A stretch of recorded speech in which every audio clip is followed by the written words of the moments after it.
Émilie, bonjour. Bonjour. Bienvenue pour ta première Merci. interview en toute intimité. Je suis vraiment ravie de te recevoir. Merci, je suis contente aussi d'être ici. Voilà, donc tu es la grande gagnante de la saison 9 de Oui. Secret Story sur TF1 et sur NT1. La grande gagnante aussi des Lauriers TV Awards 2016. C'est vrai. Ouais, tu as été acclamée.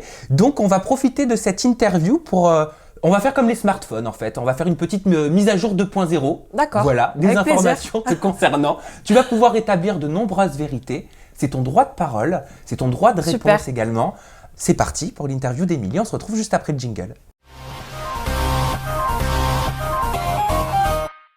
Meilleure candidate issue d'un programme de vie en communauté. Alors déjà, la question bateau, mais est-ce que tu t'y attendais ? Je voyais un peu en fait sur les réseaux les pronostics. Je savais que c'était assez serré avec Alia, Ali, tout le monde quoi, Rémi. Après j'avais préparé un discours parce que je me suis dit au cas où, si jamais on m'appelle, ça me permettrait enfin de pouvoir me prononcer sur ma victoire déjà des Lauriers, mais surtout sur celle que je n'ai pas spécialement eue pour Secret. Quelle a été ta réaction quand tu as entendu ton prénom, Émilie Secret Story 9 au Laurier ?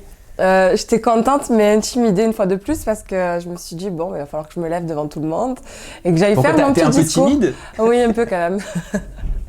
Non, c'est pas habituel pour moi. Pour moi, c'était une première de toute façon, aller au Laurier comme ça, voir du monde, plein de photographes, des journalistes et tout. C'était une très très bonne expérience. Franchement, j'ai pris plaisir, mais c'était intimidant. Le soutien de tes fans en masse a été important à tes yeux. C'est quelque chose qui te touche ?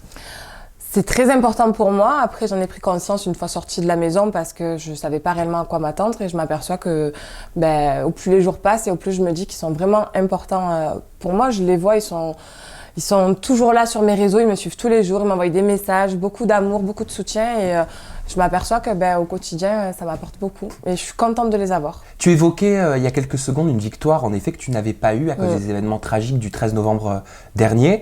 Est-ce que c'est pour ça que tu t'es laissé aller à autant d'émotions lorsque tu es montée sur scène avec des larmes que certains n'ont pas compris ? Oui, beaucoup de personnes n'ont pas compris pourquoi j'étais tant émue en fait hier soir, mais c'est surtout que j'ai eu une finale assez particulière. Je n'ai pas eu de finale, en fait. J'ai pas pu célébrer ma victoire, avoir ces confettis, ma remise de chèque devant tout le monde et tout simplement être acclamée comme la gagnante de Secret, quoi. Secret 9. Et du coup, hier soir, le fait qu'on m'a appelée, je me suis... En fait, pour moi, je remerciais pour les Lauriers, mais au fond de moi, j'étais émue parce que je revoyais encore Christophe Beaugrand, Leïla et Adrien Lemaître. Et c'était eux, quand même, qui représentaient Secret. On a travaillé avec eux et je me suis dit, c'est le moment aujourd'hui de remercier tout le monde pour les Lauriers, mais surtout pour cette victoire. Parce que même si à travers les réseaux, je les ai remerciés, pour moi, c'était pas encore ça, quoi. Comment est-ce que tu vis ta nouvelle notoriété maintenant ? Ça fait un petit peu plus de 2 mois que tu es sortie de Secret Story.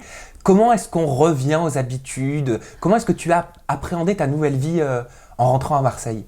Honnêtement, en fait, je l'imaginais, mais pas comme je la vis en fait aujourd'hui. J'imaginais certaines choses. Je me suis dit, on va me reconnaître dans la rue, des petites actions comme ça. Je me suis dit, ça va être agréable, mais pas. En fait, je m'imaginais pas ce que je vis aujourd'hui. C'est assez particulier. Je fais rarement les boutiques parce que on m'aborde, c'est plaisant, mais c'est toujours pareil, intimidant. Et puis c'est différent. On peut pas réellement faire les boutiques comme on en a envie, s'asseoir, boire un café avec ses amis. C'est très difficile. Donc je m'attendais pas à tout ça. Même dans ma propre voiture, il m'est arrivé plusieurs fois à ce que des personnes me croisent et s'arrêtent carrément devant moi, m'arrêtent ma voiture et viennent prendre une photo dans ma voiture. Ah, sans te demander ? Ah non, comme ça, normal. C'est pour ça que je me dis, c'est pas possible, mais qu'est-ce que j'ai fait ? Et bien souvent, je me dis, mais qu'est-ce qu'en fait j'ai donné ? J'ai donné ce que je suis, mais vu que moi, ça fait 25 ans que je suis comme ça, je me demande en fait, mais comment les gens me perçoivent ? Quels sont les points agréables de la notoriété ? Qu'est-ce qui te plaît ? Qu'est-ce qui est plaisant ? De rencontrer beaucoup de personnes et de faire des rencontres qui sont très belles. Parce que depuis en fait, le 13 novembre, depuis que je suis sortie, j'ai rencontré des personnes... qui m'ont vraiment fait comprendre et connaître certaines choses et je suis contente. Et après, ce qui change, c'est tout. Voilà, honnêtement, c'est tout. Ça a été un tout pour moi. Moi, je l'ai vécu avec mon frère, donc ça a été relation avec mon frère. Cette relation que j'avais avec lui est différente aujourd'hui. J'ai rencontré Rémi dans la maison, c'était une très belle relation, à l'extérieur aussi. Et ça m'a fait connaître une relation que j'avais pas connue, en fait, vivre à G4 avec quelqu'un et tout, ça aussi. En fait, j'ai connu plein de choses. Voilà. Personnellement, l'expérience Secret Story, tu peux dire aujourd'hui que ça t'a apporté beaucoup, ça a changé peut-être ta vision de voir certaines choses? Complètement. Déjà, le milieu de la télé-réalité, tout simplement. J'avais un point de vue extérieur, j'étais spectatrice et aujourd'hui, en étant actrice, on va dire, on voit les choses différemment. Et même sur moi-même, en tout cas sur la personne que je suis dans mon caractère, ça m'a appris beaucoup et j'ai réussi à avoir une petite thérapie pour ma timidité. Oui. Ça apprend beaucoup en fait, on est obligé d'être avenante, d'être ouverte et d'aller vers les gens. C'est quand même marrant ça, c'est-à-dire que tu as un caractère, tu es assez timide de nature et pourtant tu as participé à une émission de télé-réalité exposée à des millions de téléspectateurs. C'est contradictoire. Ouais. Qu'est-ce que tu ressentais quand tu étais dans la maison des secrets? Tu pensais à ça, tu disais tiens, il faut que je fasse attention à ça, je veux pas qu'on se moque de moi ou comment est-ce qu'on appréhende une télé-réalité quand on est timide justement? En fait, je suis timide, mais je me suis dit, je suis dans la maison, même qu'il y a des caméras, je suis dans la maison avec on va dire les candidats de ma saison, quoi, avec mes amis de Secret. Pour moi, c'était, je sais pas, j'y avais pas de calcul, quoi. Je me suis dit, je vis dans une maison. On les oublie, on était en caméras. vacances.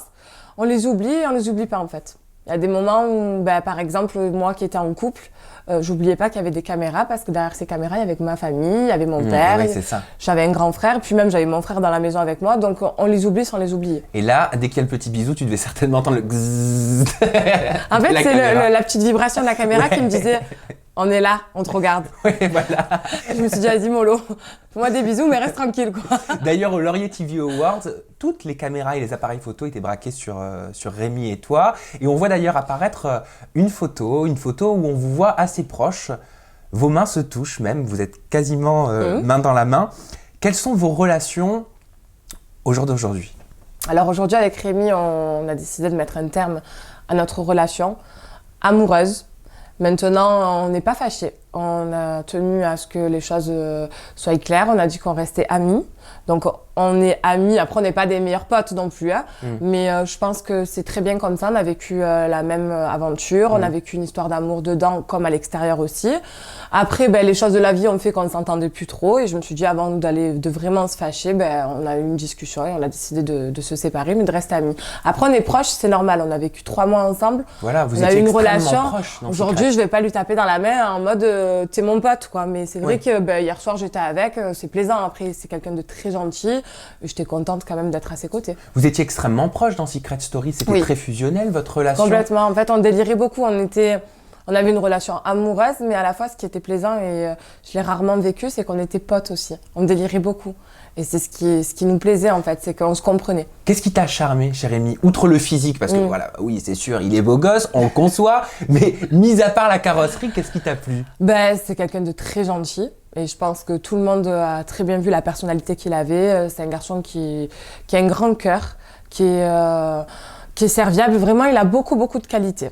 Et c'est ce qui m'a plu, en fait, son sourire, mais sa gentillesse, en fait, en général, quoi. D'entrée, on voit que c'est quelqu'un de très sain, très gentil, très simple. Vos parents, ils n'ont pas été trop déçus par la fin de cette histoire? Mes parents, ils se mêlent pas trop, on va dire, de ma vie sentimentale. Parce qu'ils étaient très emballés dans Secret. Non, ils étaient contents. Parlait même d'appartement à l'extérieur. Non, ils étaient contents parce que c'est un garçon qui est très gentil. En plus, ils me voyaient heureuse avec lui, donc automatiquement que je suis heureuse, eux sont heureux aussi. Mais après, je fais ma vie et puis si on s'entend plus, je pense que c'est mieux pour tout le monde, quoi. On va revenir sur un tweet qui a été posté par Rémi en date du 1er janvier. Bonne année. Oui, meilleurs vœux. Voilà, qui dit « Après 4 mois de relation, nous mettons fin à notre couple. Merci pour tout ce que vous avez fait pour nous. Tu as été ma plus belle rencontre. » Je m'attendais pas à ça le 1er janvier. Oui, donc quelle a été ta réaction? Ça t'a touché en voyant ce message? On en avait discuté, lui et moi. On savait que ça allait plus trop. Et puis, je pense qu'il a voulu dire, voilà, c'est le nouvel an, nouvelle résolution. Je vais vous dire qu'avec Émilie, on n'est plus ensemble. Oui. Ça m'a surpris parce que j'étais pas au courant. Honnêtement, c'est quand je suis allée sur Twitter, j'ai dit, non, mais c'est pas possible. Qu'est-ce qu'il vient de faire? Mais après, j'ai eu une discussion avec lui. J'ai dit, écoute, j'étais pas au courant que tu allais tweeter ça et tout. Il m'a dit, oui, pour moi, c'était important de mettre les choses au clair. Ça faisait 2-3 jours, on en avait discuté. On s'était un peu accrochés comme tous les couples. Et je pense qu'il a voulu prendre le taureau par les cornes et de suite annoncer la chose pour le nouvel an. Comment s'était passé le retour à la réalité quand vous êtes sortis de Secret Story? Pour Rémi et moi ou pour notre couple? C'était bizarre en fait parce que j'avais tellement l'habitude d'être à H24 avec lui qu'au bout de 2 jours, il me manquait quelque chose en fait. Et j'étais pas la plus agréable, on va dire. Pendant une semaine, au début, que j'étais pas avec lui, je le rendais un peu dingue, quoi. Je voulais être avec lui souvent. Lui avait sa vie, quoi. Moi, la mienne aussi, parce que j'avais des imprévus aussi. Puis un homme ne fonctionne pas forcément comme une femme. Exactement. Donc, du coup, j'étais pas la plus agréable, en fait. Je voulais tout le temps être avec lui. Et lui avait certains projets où je pouvais pas être avec. Donc, c'était pas évident. Et puis, on a su avoir un petit équilibre. Mais après, voilà, avec le temps, c'était pas... Donc, c'est-à-dire que c'était pas comme dans la maison. Le retour à la réalité... C'était dur au début. A créé des tensions, des jalousies, peut-être? Ouais. Est-ce que tu as découvert des émotions, des sensations que tu n'avais peut-être pas dans le cocon qui était la maison des secrets? Bah oui, après, on a notre famille, nos amis qui reviennent dans notre vie. On a des personnes qu'on ne connaissait pas aussi. On a notre téléphone à gérer qui sonne assez souvent. Et en fait, tous ces petits trucs fait que la relation n'était plus la même. Dans la maison, on était coupés de tout. Donc, on n'avait qu'à se concentrer sur nous deux, quoi. Est-ce que tu penses que c'est dû à cause d'une certaine jalousie de ta part, l'arrêt de votre couple? Je pense pas. Ni de ma part, ni de la sienne. Je pense que c'est un tout, en fait. Donc, c'est pas une histoire de dispute quotidienne, c'est... Non, c'est vraiment des petits détails, quoi. Des détails qui se passaient dans notre couple, quoi. C'était pas tous les jours la fête, on va dire ça comme ça. Puis, des choses que j'ai pu découvrir aussi sur les réseaux. On va en parler. À quel moment vous vous êtes rendu compte que vous pouviez pas avancer sereinement ensemble? Tu sais, quand on est en couple, il y a ce moment où on se dit ça passe pas. Je sens que pour l'avenir, ça va pas passer. À quel moment tu as ressenti ça? C'est côté professionnel. Voilà. C'est des propositions que peut-être moi j'avais, que lui n'avait pas. Et vice-versa, ce qui fait que on n'a pas la même position en fait, vu que j'ai été la gagnante et puis lui a été juste la gagnante qui n'a pas eu de finale et qui n'a pas, on va dire, fêté sa victoire, mais j'ai quand même été finaliste et gagnante, ce qui fait que les propositions sont différentes et c'est très dur de gérer en fait le tout. Tu crois qu'il a mal vécu ta victoire? Non, il l'a très bien vécu, il était content pour moi, mais après on va dire que la position n'est pas la même, donc j'avais peut-être des choses différentes par rapport à lui à faire. Il n'était pas... Dis-moi si je me trompe, mais on peut ressentir, il peut y avoir une sorte de rivalité, même dans un couple, de voir l'autre avancer rapidement. Ça peut créer une sensation, pas de jalousie, mais peut-être... De rivalité. De rivalité. Non, le mot c'est ça, je Et pense. susciter aussi de l'envie, peut-être. Est-ce que tu penses que c'est ce qu'a ressenti Rémi? Je sais pas si c'est réellement ce qu'il a ressenti, mais en tout cas, par rapport à tout ce qui se passe autour, on nous mettait beaucoup, pas en concurrence, mais en rivalité. Rémi, Émilie, ou alors ou Rémi ou Émilie. Après, on nous voulait tous les deux, mais dès qu'il s'agissait de ou l'un ou l'autre, c'était pas pareil, quoi. C'était un peu comme de la concurrence, voilà. S'il n'y avait pas eu tous les articles et la presse sur votre dos en permanence, tu penses que votre relation aurait pu durer Je pense que oui. Je pense qu'après, tous ces articles et tout ont accéléré le processus. Entre-temps, il y a des photos qui sont sorties également où on voit notamment Rémi en bonne compagnie, avec un verre à la main. Est-ce que ça a contribué également, tout cet acharnement médiatique? Cette photo-là, non. Parce que je sais que c'est une amie à lui, donc il était sur Marseille. Après, on a tous des amis, que ce soit garçon ou fille. Bien sûr. Donc cette photo, non, n'a pas contribué à notre rupture, mais c'est plutôt tout le reste en fait. Il y a eu des échanges de SMS, des échanges de SMS, de Snap. Qui ont été divulgués, où on découvre des photos assez hautes entre Rémi et une jeune femme. À ce moment-là, vous étiez censés être en couple. Et on peut lire « J'ai envie de te rejoindre »,« Tu me donnes envie comme ça ». Les photos sont assez équivoques. Comment tu as réagi quand tu as vu ces échanges? Quand j'ai vu en fait tout ce truc, quoi, tout cet article, je me suis dit waouh, j'ai rien vu en fait, j'ai rien vu venir, je m'y attendais pas. Après, je l'ai pas spécialement bien vécu, mais je me suis dit que c'est comme ça, que c'est la vie, que c'est un garçon. Tu t'es sentie trahie? Oui. Je me suis sentie, en fait, j'ai l'impression, et c'est pas qu'une impression, c'est que je suis passée pour une idiote, quoi, tout simplement. Encore une fois de plus, j'ai été naïve, mais ça, c'est... Tu penses qu'il t'a trompée pendant votre relation? Je pense pas. Pas physiquement? Je pense pas, non. Donc ça se serait Après, arrêté... c'est peut-être un besoin de plaire, et je pense qu'on n'a pas besoin de sortir d'une télé-réalité. Tous les garçons agissent un peu comme ça, quoi. J'ai déjà eu une expérience sentimentale, pas qu'une d'ailleurs, et je sais très bien que les garçons aiment plaire, donc... Après, au fond, j'ai pas vu... C'est bizarre ce que je vais dire, mais c'est pas que je lui trouve des excuses, puisque je suis plus avec, mais Je pense que c'était peut-être un besoin de séduire d'autres personnes parce que pour lui, c'était peut-être acquis avec moi. Donc il s'est dit, je vais voir si je plais ailleurs. Je sais pas. On peut lire aussi dans l'échange, je me suis disputée avec Émilie encore, je Oui. suis à bout. Faut vraiment qu'on se quitte et qu'elle ne revienne plus à moi. Je ne suis pas heureux avec elle. C'est une relation de merde. Madame a décidé de prendre du recul. C'est vrai. Qu'est-ce que ça Enfin, vous... c'est vrai, pas pour Oui. la relation de merde, mais Pour c'est le vrai que je recul. lui ai dit que je voulais prendre du recul parce qu'en fait, le fait de sortir de la maison comme ça, d'être sollicitée un peu partout, ben c'est pas dans mes habitudes, c'est pas ma vie à moi, d'être demandée en boîte de nuit et tout. Je suis pas une fille qui aime spécialement le milieu de la nuit. Le monde de la nuit me plaît pas spécialement, ce qui fait que c'est comme ça que je lui ai expliqué les choses. En fait, lui aime beaucoup avant Secret, il aimait beaucoup sortir et tout, et puis le rôle de je suis bookée en boîte lui déplaît pas, tandis que moi je le fais mais c'est pas non plus un truc qui me fait rêver. Et c'est à ce moment-là que je lui ai demandé, enfin je lui ai pas demandé, j'ai dit que j'avais besoin de prendre du recul sur les choses, de réfléchir à ce que je voulais, ce que je ne voulais pas, parce que faire les choses à contre-cœur c'est pas mon truc. Et je pense que ce jour-là j'aurais peut-être pas dû lui expliquer les choses comme ça, mais j'avais besoin de prendre du recul et il l'a pas compris. À ce moment, il y a le hashtag On nous prend pour des cons qui a fait son apparition. Est-ce que vous étiez réellement ensemble On était ensemble pendant après. tout ce temps? Ah oui, non, on a été ensemble jusqu'au. Je vais pas vous dire jusqu'au 1er janvier parce que la décision, elle s'est pas prise le 1er janvier. 2-3 jours avant, on en avait déjà discuté et tout. Après, lui a décidé de mettre les choses au clair le 1er janvier. C'était son choix.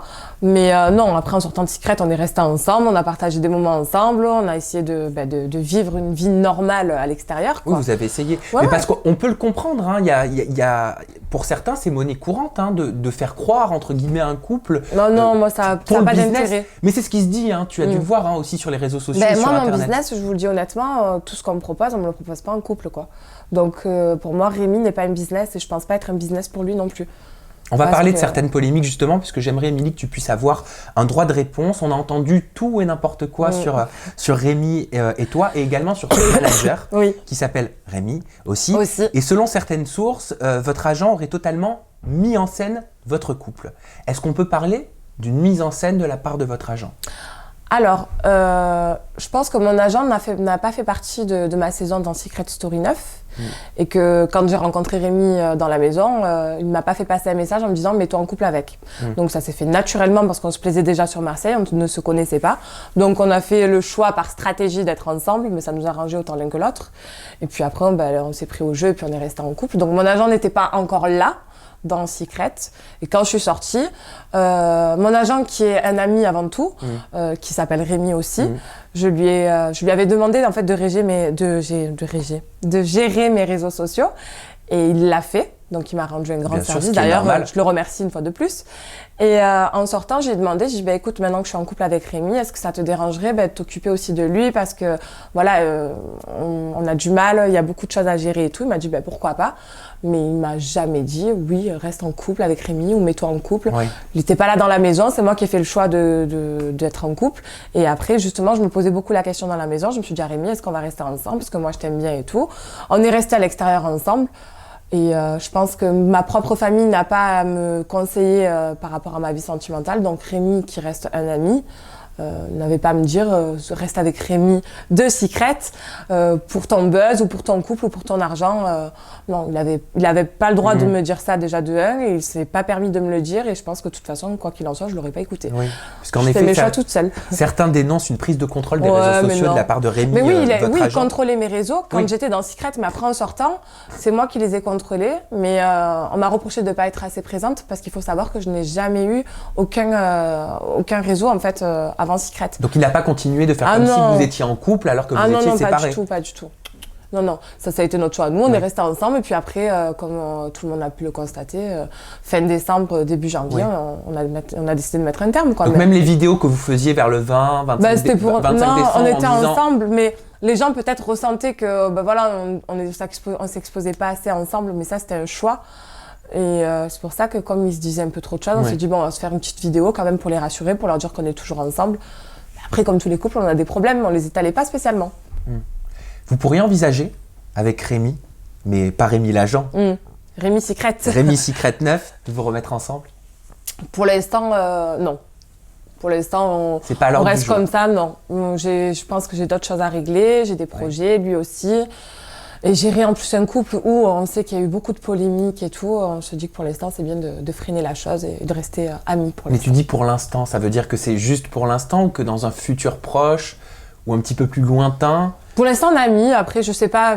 Honnêtement, je suis pas médium. Je sais pas ce que l'avenir me réserve. Donc, je veux pas dire c'est définitif ou jamais ou parce que j'ai pas envie après de passer pour une idiote. Cette fin de couple, ça t'attriste au jour d'aujourd'hui? Dans quel état d'esprit tu es là au moment où on parle? Ce qui m'aurait le plus attristé en fait, c'est qu'on se soit réellement déchiré, qu'on soit fâché. Donc non, je suis pas attristée par cette rupture parce qu'on est en bon terme et que je préfère qu'on s'entende bien comme ça que d'être ensemble pour persister et finalement se déchirer quoi. Merci pour cette mise au point concernant Rémi. J'espère que les choses sont au point. La mise à jour, elle est faite. Hein. Là. Concernant tes projets, Émilie, tu n'as pas ressenti, comme de nombreux candidats de télé-réalité, le besoin d'enchaîner les télés. Pourquoi? Alors pourquoi? Parce que déjà, je ne rêvais pas de télé-réalité, pour commencer. Je rêvais pas de faire Secret comme une autre émission. Et quand on est venu en fait me solliciter pour pourquoi pas participer à Secret, je me suis dit... oui, non, bon, on va voir, on verra. Finalement, avec mon frère, on a été validés, ils nous ont voulu, on a fait partie donc de cette belle aventure que je ne regrette absolument pas parce que c'est à faire et c'est à vivre, surtout avec son frère. Mais je rêvais pas en fait de télé-réalité, donc aujourd'hui, ma vision, même si Secret, je l'ai très bien vécu, j'en suis fière et contente d'y avoir participé. Aujourd'hui, j'en ai pas spécialement envie, j'ai pas envie de continuer dans la télé-réalité. Tu as été très sollicité par la production des Anges, notamment. Oui. Tu as refusé. Oui. Ils ont été très insistants. Oui. C'est-à-dire un coup de fil par jour Non, pas par jour, mais ils m'ont demandé plusieurs fois. En fait, ils m'ont appelé, ils m'ont dit t'es sûre, et finalement, je suis sûre. Et c'est pour les raisons que tu viens de nous évoquer que tu as refusé également les Anges? C'est que je me sens pas de repartir dans une télé-réalité pour l'instant. Après, je vous dis pas que peut-être dans quelques temps, je vais changer d'avis, je sais pas. Oui, bien sûr. Mais ça faisait trop proche. Je trouve que je sors de Secret le 13 novembre, je repars en janvier de suite sur une autre télé-réalité. Pour moi, j'ai pas eu le temps de profiter, alors je veux faire les choses tranquillement. Donc c'est pas stratégique de ta part? Non, il n'y a pas de stratégie. Je dénigre absolument pas les Anges parce que je trouve que ce programme reste intéressant quand on a un projet professionnel. Mais aujourd'hui, je suis encore en pleine réflexion sur ce projet professionnel, même si j'ai déjà entamé certaines démarches. Je voulais pas partir dans les Anges sans rien, quoi, en me disant je fais les Anges pour faire les Anges, j'ai pas de projet pro, mais j'y vais. Et le projet professionnel, mais là, ton projet professionnel de vie, pas des Anges, ce serait pas l'animation télé? Pourquoi pas? Après, j'y ai pensé, je vous le dis honnêtement, j'y ai pensé parce que je trouve ça valorisant et très intéressant. Oui. Mais voilà quoi. Parce qu'il se murmure que tu pourrais prendre la place de Leïla Ben Khalifa dans le débrief et dans l'after Secret de Secret Story 10. D'accord. Est-ce que c'est vrai? Alors, je l'ai entendu moi aussi. Après, tu as été démarché par Endemol? Prendre la place de Leïla, non. Mais travailler à ses côtés, pourquoi pas. Après, je vous dis honnêtement, je n'ai pas la prétention de dire que d'un seul coup, je vais être animatrice ou présentatrice ou chroniqueuse parce que je ne l'ai jamais fait, donc c'est pas du jour au lendemain que les choses se font. Mais pourquoi pas? Si quelqu'un venait à me proposer, à me démarcher pour ça. Donc si Stéphane Joffre t'appelle et te dit « Émilie, je te veux aux côtés de Christophe Beaugrand », avec plaisir. Et ben voilà, la réponse est claire. Non, oui, c'est sûr, c'est valorisant, je trouve, comme boulot. Et puis Leïla, c'est un bel exemple. Donc, de suite, quand on compare, on me dit pourquoi pas faire comme Leïla, je pense qu'il n'y a pas beaucoup qui diraient non, quoi. Émilie, merci. Merci à vous. Je suis très content d'avoir pu te recevoir et d'avoir fait toutes ces mises à jour. J'espère que c'est beaucoup plus clair maintenant pour vous à la maison. Et tu sais quoi? J'ai pas envie de conclure. Ah. Voilà, donc je vais te passer mon iPad et je vais te laisser faire la conclusion. Donc en gros, tu annonces le hashtag en toute intimité pour réagir, ton Twitter. D'accord. Et allez, je te laisse faire, regarde, toutes les infos sont sur la tablette. Super. Et la caméra, elle est là. N'hésitez pas à réagir sur les réseaux avec le hashtag ETI en toute intimité. Partagez aussi mon interview avec le @EmilieSS9off. Et surtout, rendez-vous la semaine prochaine avec une nouvelle personnalité. Et plein de confidences en toute intimité. Allez, ciao à tous. Bisous. Merci Émilie, bye bye. Merci à vous. À la semaine prochaine.